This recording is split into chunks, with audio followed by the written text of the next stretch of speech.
মনে করেন এখানে একটা বিল্ডিং আছে, এটা একটা পতিতালয়, নাউজুবিল্লাহ। এরকম অনেকগুলো পতিতালয় একটা জায়গায় থাকে, মানুষ ওখানে গিয়ে রাত কাটায়, এটা বলে পতিতালয়।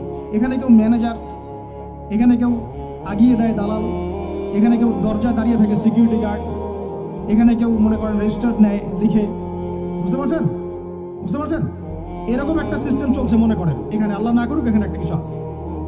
তো এখন এই প্রতিষ্ঠানে যে ব্যক্তি লিখে, এই পতিতালয়ে যে ব্যক্তি পতিতাদের লিস্ট করে, কি করে?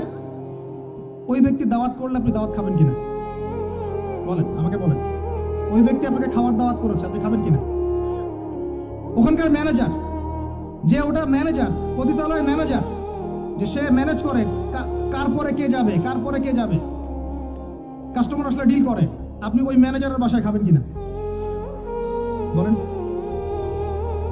আর কেউ আছে ওখানে পতিতা, সে আপনাকে ইনভাইট করেছে, খাবেন কিনা? আর একজন ব্যক্তিকে আপনি স্পষ্ট দেখলেন সে সেখানে ঢুকলো, কাজ করলো, বের হইল, ওর বাসায় খাবেন কিনা? এখন হাদিস শুনেন, এবার হাদিস শুনেন। নবী সাল্লাল্লাহু আলাইহি ওয়াসাল্লাম বলেছেন, বলেন সাল্লাল্লাহু আলাইহি ওয়াসাল্লাম, চার শ্রেণীর মানুষকে আমি সমানভাবে অভিশাপ করে গেলাম। আমার সাথে বলেন তো কি বললাম? আরো জোরে বলেন। চার শ্রেণীর মানুষকে আমি সমানভাবে অভিশাপ করে গেলাম। এক, যে ব্যক্তি সুদ খায়, যে ব্যক্তি, দুই, যে ব্যক্তি সুদ দেয়, তিন, যে ব্যক্তি সাক্ষী থাকে, চার, যে ব্যক্তি লিখে রাখে। আর নবীজি বলেছেন, এক দিরহাম সুদ যে খায় সে যেন 36 বার জেনা করল। এখন বলেন, আপনি সারা জীবন পড়াশোনা করে যে জবটার পিছনে ছুটছেন, আপনার জবটা এর মধ্যে পড়ে কিনা? আমি কি বুঝাতে পারলাম? এরপরেও যদি না বোঝেন আর কিচ্ছু বলার নাই।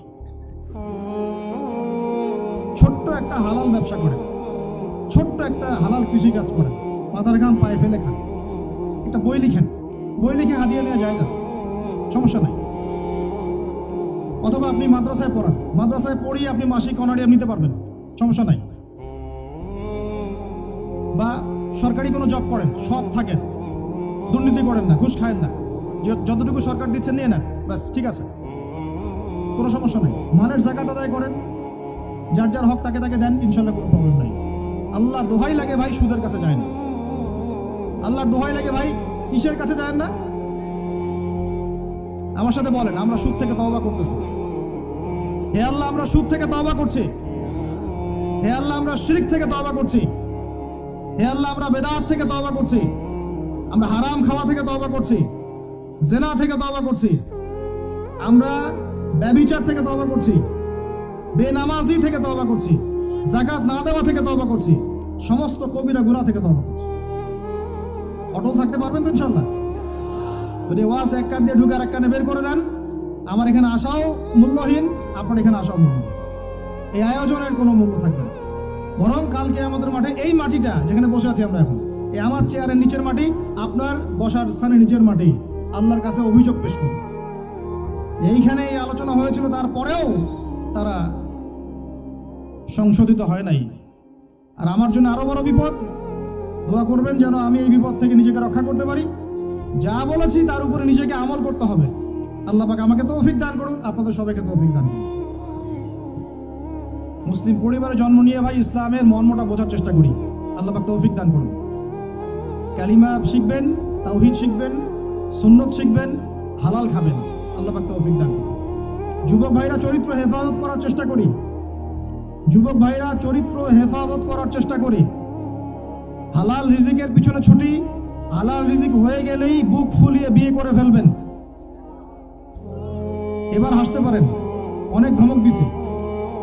হালাল রিজিক হয়ে গেলেই একটা বয়স সীমা দেয়া আছে, আচ্ছা ঠিক আছে মানলাম, রাষ্ট্রে থাকেন, কিছু বিষয় মানতে হবে, না হলে আপনার গন্তব্য হবে ওই 14 শিখের পিছনে।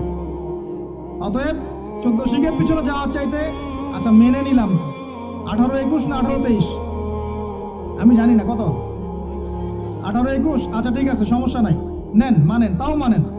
হালাল রিজিক হয়ে গেছে, বয়স হয়ে গেছে, মেয়ের পিছনে না ঘুরে বুক ফুলিয়ে বিয়ে করে ফেলবেন।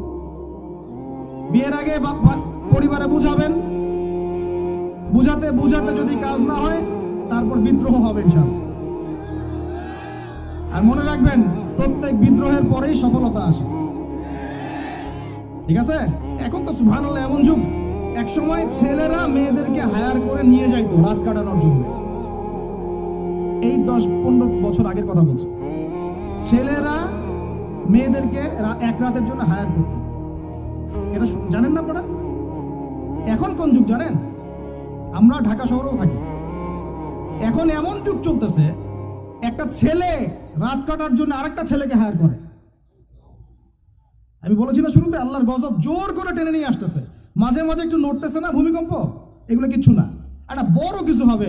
আল্লাহ মাফ করুক আমাদেরকে। আমার মন বলে একটা বড় কিছু হবে। যা শুরু করছি আমরা আল্লাহর সাথে আমরা যা দ্রোহিতা শুরু করেছি, ব্যক্তি জীবন থেকে শুরু করে রাজনীতি পর্যন্ত, আল্লাহর গজব জোর করে টেনে নিয়ে আসতেছে। আমার এখানে শিক্ষা প্রতিষ্ঠান গড়ে তোলা কোনো উদ্দেশ্য না। আমার উদ্দেশ্য হচ্ছে আপনাদের মধ্যে আকীদা আমলের পরিবর্তন আসুক, বুঝ আসুক, ওয়ার্ল্ড অ্যাফেয়ার্স সম্পর্কে বুঝেন, ব্যক্তি জীবন বোঝেন, সুন্নত বোঝেন, তাওহীদ বোঝেন, শিরক বোঝেন, হালাল হারাম বোঝেন, ওয়ার্ল্ড অ্যাফেয়ার্স বোঝেন, অর্থনীতি বোঝেন, সামনে কি হতে পারে এই বিষয়ে সচেতন থাকেন, সেইভাবে জীবনটাকে ঢেলে সাজান। এটা উদ্দেশ্য। আলিফ বা তা পড়ানোর উদ্দেশ্য না আপনাদেরকে। এটা বাসায় পড়তে পারবেন যে কোনো হুজুরের কাছে। শিক্ষা নিয়ে আমি কিছু কথা বলে শেষ করে দেব। তার আগে আমি বোঝানোর চেষ্টা করতেছি, আল্লাহর কসম আমরা লা ইলাহা ইল্লাল্লাহ কালিমার মর্মই বুঝি নাই। কোন কালিমা পড়ে মুসলিম হয়েছি আমরা?